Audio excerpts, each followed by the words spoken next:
Hello everyone, good morning and magandang umaga po sa ating lahat. Nandito po tayo ngayon sa Victory Liner at kukunin po natin yung ating padala.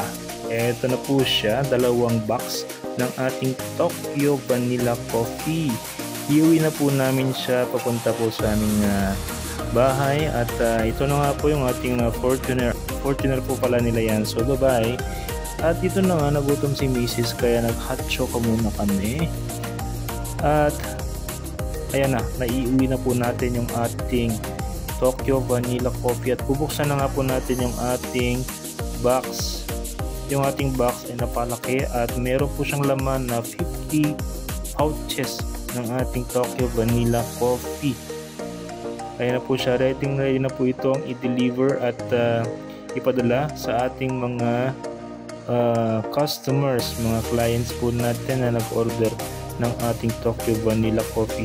So 100 pouches po yung ating Tokyo Vanilla Coffee at ito na nga pinapack na po ni Mrs. Ilalagay niya po yan sa supot na binigay po ng JNT at pagka-impake po natin ay lalagay na po natin yung ating sticker. So may sticker na po yan at kitang-kita niyo naman po yung ating Vanilla Coffee ay mag-expire pa lang po sa 2026.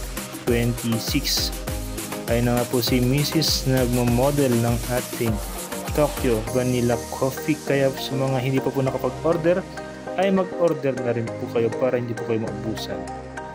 So see you again sa ating next delivery. Bye bye!